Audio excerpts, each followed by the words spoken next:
Chapter 10 Night. Hours passed. The song ebbed and flowed while the palace remained unchanging, the choir showing incredible stamina. Now and then, the Grey Maiden called from a distance, her echo's direction forever indiscernible, but eventually even she must have tired. When the choir's song faded for the last time, a quiet settled into the room. It helped grow the darkness from every corner and invited Monique's imagination to run wild. The Grey Maiden's sickle claw cut at her thoughts. Old time had grown a dead world underground where creeping monsters sliced people apart. Corpses jittered in a room not far away where the worm's throne gave shape and purpose to the empty place. What other nightmares awaited beneath Empire Music Hall? Monique couldn't guess. Everything she'd encountered since setting foot in Freedom Tunnel tonight, yesterday, was beyond her. She barely understood human anatomy, let alone the dead history of a world that never was. And wouldn't Donna call that a good thing? The empty place's purity offered an entryway for her worm. Empty minds might do the same. She was one of them. It was too much. Tears brimmed in Monique's eyes. She shoved her jacket sleeve against her mouth not to sob. She wasn't allowed to cry in this place, or something might hear her and come for her. It was like Freedom Tunnel again, keeping the sounds of her misery from the empty place. And the empty place was here too. It would take sound just the same. Her stomach lurched. Corinne's candy bar was long gone down the music hall's plumbing. Now Monique's guts wanted every blueberry Pop-Tart that the surface had to offer. She would have liked not to wonder where her next meal was coming from for a change. A deep, rattling breath slipped in and forced out. Sleep would be best. Monique laid her head on one arm, where she bundled the tails of her tangled scarves. She tried to focus on the fungal glow of the doorway and not the thick darkness that owned most of the room. No good. She felt the empty place as if she still remained beside it in Freedom Tunnel. She might lie next door to the throne room, close enough to grab Donna if only she knew the way. At least now she had a shape for the cold unease. How far did the throne reach? Its emptiness might climb beyond Freedom Tunnel and reach a patch of Manhattan sidewalk that pedestrians dodged without knowing why. Planes likely set their courses around where its cold fingers reached into the sky. And how deep did it burrow? Through the Earth's core? Did it reach the far side of the world where ships met disaster, avoiding it, an unexplainable blip on the map? A rumble ate through the walls, made Monique think of subway trains. She was too deep underground to feel the subway, but the sound reminded her that there was a world up there and that she could return to it, with or without Donna. No, that was the exhaustion talking. Monique couldn't just quit. Donna had been at her side that last fateful day with Dr. Sam. She had tried to warn Monique that he wasn't the way to go, that they'd get the money together again and do things right. But the surgery wasn't for Donna. She could only understand so much. Monique had gone ahead with it for herself. It wasn't only wanting love with another person who everyone said you couldn't be with. It was wanting something deep in your heart, needing it, while everyone said you didn't, and always for their own reasons.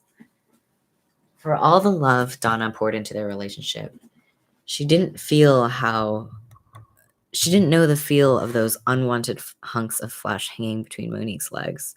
Only Monique felt her intrusive penis stiffening and softening against her will, an invader between her thighs and yet part of her.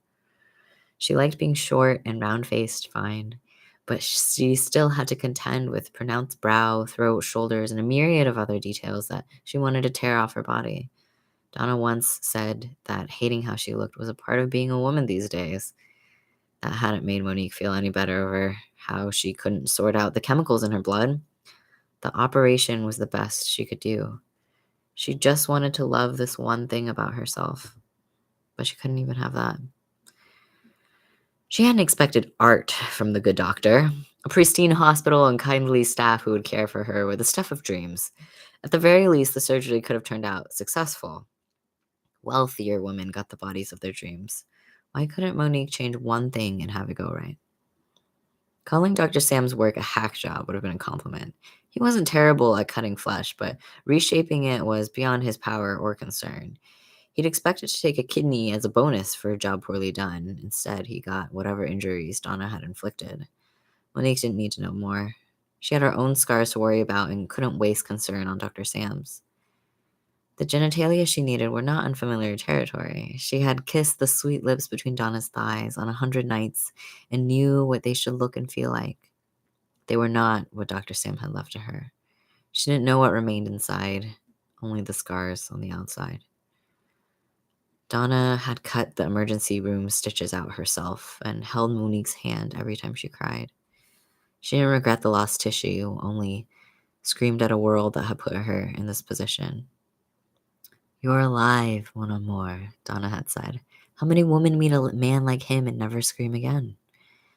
It made a sort of sense. Much as Monique hated Dr. Sam for turning her medical dream into a nightmare of blood and scars, she was grateful to have survived.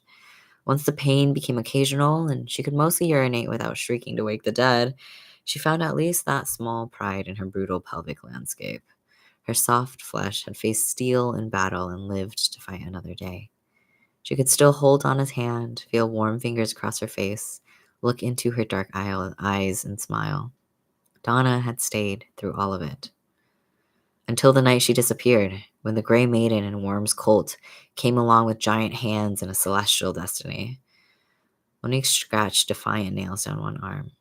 "Don't quit, okay?" she whispered to herself. No, she wouldn't quit on Donna after finally having found her, brainwashed or not. Then what about Donna's promise? A world without hate, a world where time twisted so that everything was always the way it should be. Lady had spoken of transformation. Monique's fingers slid to her side and prodded the scar where Dr. Sam had gone after one kidney.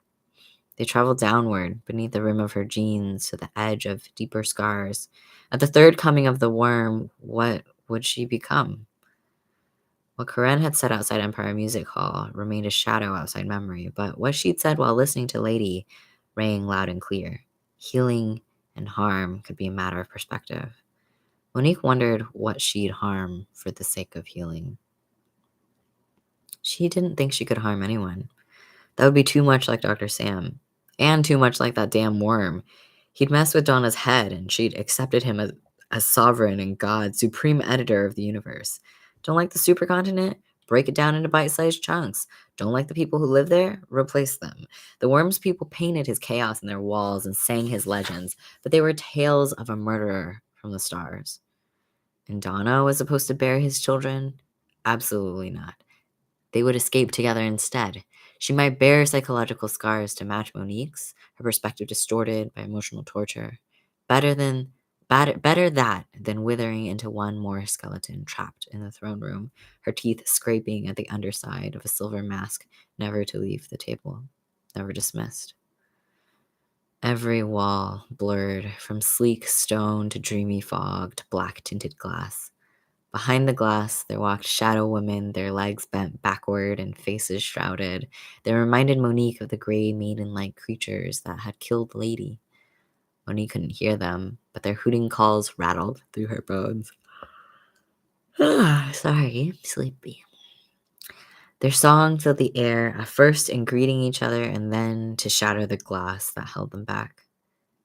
They noticed Monique and turned to her. They quit groping at glass walls and somehow reached through them, grasping at her skin and clothes, eager to wear her instead of their shrouds and gowns. These faceless women craved faces. Monique couldn't fight them off. She wasn't sure she should try. She stirred awake. There was no glass here, only darkness, and the smell of dust, and the sound of dripping water out in the cavern. And a hand that reached for her shoulder. Not the cold, nothing grasped at the empty place, but solid and clammy, its digits curling into cruel talons. The Shadow Women were here. They had followed Monique through Empire Music Hall, down the channels past where they'd kill Lady, and out of Monique's dreams. And they wanted her.